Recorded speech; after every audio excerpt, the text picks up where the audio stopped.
All right, 2 Samuel chapter 13. And it came to pass after this, the Abish, the son of David, had a far sister whose name was Tamar, and Amnon, the son of David, loved her. And Amnon was so vexed that he fell sick for his sister Tamar, for she was a virgin, and Amnon thought it hard for him to do anything to her. But Amnon had a friend whose name was Jonah, the son of David's brother, and Jonah was a very subtle man. And he said unto him, Why art thou bring the king's son?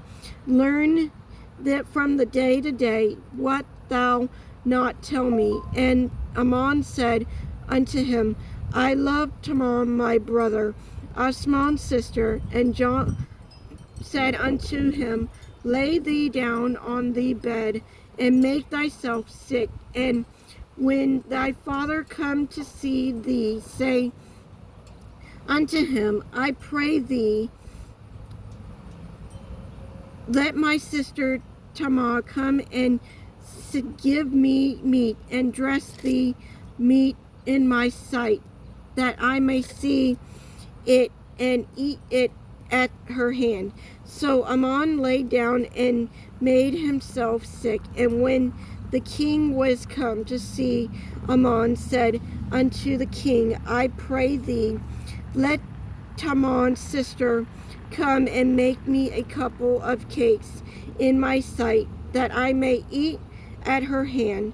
Then David sent home to Tamar, saying, Go now to thy brother Amnon's house, and dress him eat. So Tamar went to her brother Amnon's house, and he was laid down, and she took her flour and kneaded it, and made cakes in his sight, and did bake the cakes. And she took a pin and poured them out before him, but he refused to eat them. And Amnon said, Have out all men from me. And they went out every man from him.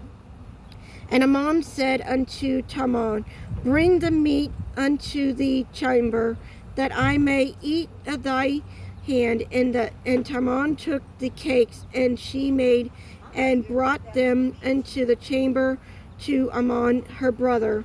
And when she brought them unto him to eat, he took hold of her and said unto her, Come, lie with me, my sister.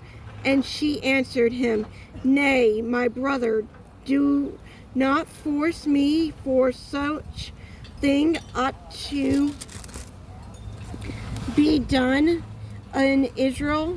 Do thou this fully, and I rather shall I cause my shame to go. And as for thee, thou shalt be as one of the fools of Israel. Now therefore I pray thee, speak unto the king, for he will not withhold me from thee. Howbeit he would not hearken unto her voice, but bring stronger than she forced her, and lay with her.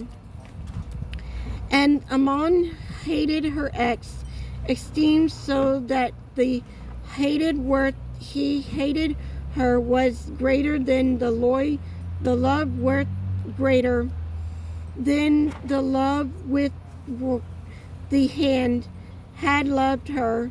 And Amnon said unto her, Arise, be gone. And she said unto him, There is no cause. This evil in sending me away is greater than the other that thou didst unto me. But he would not hearken unto her.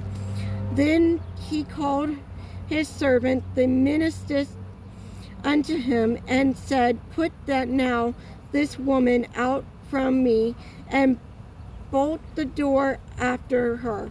And she had a garment of deriver color upon her, for with such robes were the king's daughter that were virgin appealed. Then his servant brought her out and bolted the doors after her. And Tamar put ashes on her hand and rent her garment of the divine colors that was on her, and laid her hand on her head, and went on crying. And Abams her brother said unto her, Hath Ammon thy brother been with thee? But hold now that thy peace, my sister, he is thy brother, regard not this thing. So Tamar reminded the salt in her brother of Salt house. But when the king David heard of all these things, he was very wroth. And Abram spoke unto his brother Ammon neither good nor bad, for Absalom hated Absalom, because he had forced his sister Tamar. And it came to pass after 2 full years that Absalom had subsisted in Barmon, which is best Ammon. Absalom invited all the king's son. And Absalom came to the king, said, Behold, now thy servant has shepherds. Let thy king, I beseech thee, and his servant go with thee, thy servant. And the king said to Absalom, Nay, my son, let us not all now go, lest we be charitable unto thee. And he pursued him. How about he would not go, but blessed him. Then said Abram, If not, I pray thee, let my brother Amazan go with us. And the king said unto him, Why should he go with thee? And Abram, pressing from that, he let Ammon and all the king's son go with him. Now Abram had commanded his servant, saying, Mark ye now, when Ammon's heart is merry with wine, and when I say unto you, Smite Ammon, then kill him, fear not, have not I command you, be courteous and be avaunt. And the servant of Abram said, Did an Ammon Absalom had commanded? Then all the king's sons arose, and every man get him up upon his mule and flee. And it came to pass, while they were in the way, they tidings come to David, saying, Abram had slain all the king's son, and there is not one of them left. Then the kings arose and tore his garment, and lay on the earth, and all servants stood by him with their clothes rent.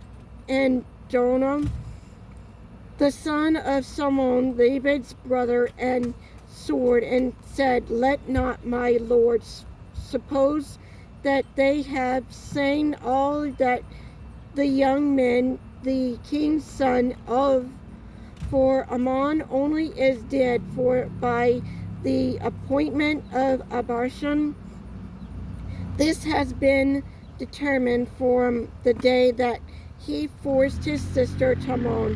Now therefore let not my lord the king take the things his heart to think that all the king's sons are dead, for Ammon only is dead.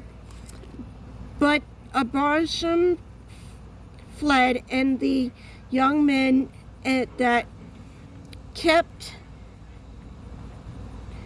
the watch left up his eyes and looked, and behold, there came much people by the way of the hall side behind him. And Joanne said unto the king, Behold, the king's son came as thy servant said, so is it. And it came to pass, as soon as he had made the end of speaking, that behold, the king's son came and lifted up their voice and wept, and the kings also and all his servant wept very sore. But Abram fled and went to Tamon, the son of Ammon, king of Joram, and David mentioned for his son every day. So Abram fled and went to Geshur and was there 3 years. And the soul of King David longed to go forth with Absalom, for he was concerning Ammon, seeing he was dead.